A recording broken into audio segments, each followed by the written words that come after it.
মধুবন এখন খাবেন না তো কখন খাবেন বলেন তো? শীত চলে যাচ্ছে, মধুবন তো খেতেই হবে, একবার হলেও তৈরি করতে হবে। মন চাচ্ছে যে এখনই একটা ভেঙে খেয়ে নিই, তাই যেই কথা সেই কাজ, একটা তো ভেঙে খেয়েই নিলাম। আর চলুন রেসিপি শেয়ার করি। মধুবান তৈরি করতে এখানে আমি 1.5 কাপ পরিমাণ সুজি নিয়েছি, স্বাদ মতো লবণ দিয়ে দিলাম। এখন লাগবে হালকা কুসুম গরম দুধ, আর গরম দুধটা আমি দিয়ে দিচ্ছি। একসাথে বেশি করে দিতে যাবেন না, তখন কিন্তু বেশি হয়ে যাবে।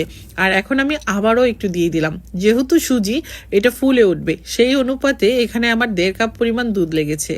এখন খুব ভালো করে মিশিয়ে আমি একটা ঢাকনা দিয়ে ঢেকে 10 মিনিটের জন্য রেখে দিব। আর এদিক থেকে আমি বাকি উপকরণগুলো রেডি করে নিচ্ছি।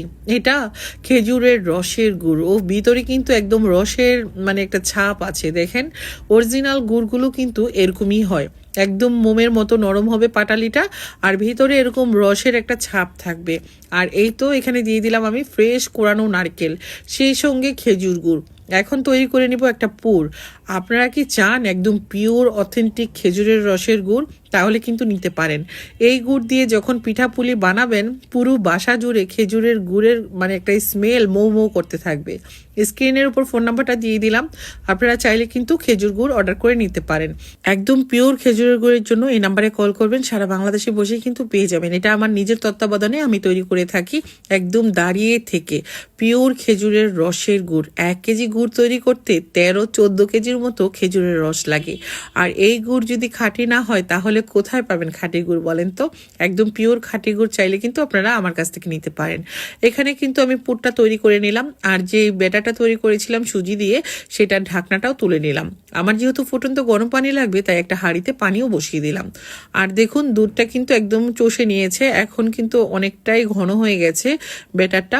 এখানে আমি দিয়ে দিলাম 1/2 টিস্পুন পরিমাণ বেকিং সোডা, 1/2 টিস্পুন পরিমাণ বেকিং পাউডার, সামান্য আবারও একটু দুধ দিয়ে দিলাম, যেহেতু ব্যাটারটা অনেকটাই থিক হয়ে গেছে। এখন একটু হালকা পাতলা করে নিচ্ছি। আপনারা হয়তো দেখেই বুঝতে পারবেন এর থিকনেসটা কেমন আসে। তো এখন আমি পিঠাগুলো বানানোর জন্য ব্যাটারটাকে 2 মিনিটের মতো ফেটিয়ে নিচ্ছি। পিঠা বানানোর আগ মুহূর্তে খুব ভালো করে ফেটিয়ে মিশিয়ে নিতে হবে বেকিং পাউডার আর বেকিং সোডা। এখন আমার ব্যাটার রেডি।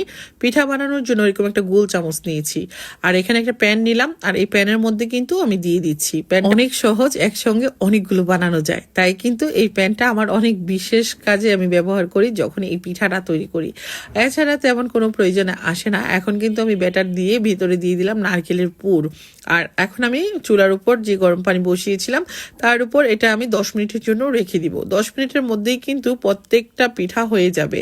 আর মানে পিঠাটা এত সুন্দর হবে, খেতে কিন্তু অনেক ভালো লাগবে। এই পিঠাটা বানিয়ে আপনারা 2 দিন পর্যন্ত টেবিলের উপর রেখে খেতে পারবেন, কোনো রকম ফ্রিজে রাখা লাগবে না। গরম গরম খেতে যেমন ভালো লাগে, এটা ঠান্ডা হলেও কিন্তু অনেক বেশি টেস্টি হয়। আর পিছনের পাটটা দেখুন না কতটা লোভনীয় হয়েছে, তুলুর মতো পাতলা, অনেকটা কাপ কেকের মতো। আমার কাছে তো ভীষণ ভালো লাগে এই রেসিপিটা। আপনারা চাইলে কিন্তু বাসায় ট্রাই করতে পারেন। আর এটা যখন বানাবেন দেখবেন অল্প সময়ে অনেকগুলো পিঠা একসাথে বানিয়ে নিতে পারছেন। অনেক বেশি লোভনীয়, অনেক মজাদার। এই পিঠার নাম কি দিব বলেন? মধুবান দিয়ে দিলাম। তাই সবাই ভালো থাকবেন, ইনশাআল্লাহ নতুন কোনো রেসিপিতে দেখা হবে। রেসিপি কেমন লেগেছে কমেন্ট করে জানাবেন, ভালো লাগলে বেশি বেশি শেয়ার করবেন। আল্লাহ হাফেজ, আসসালামু আলাইকুম।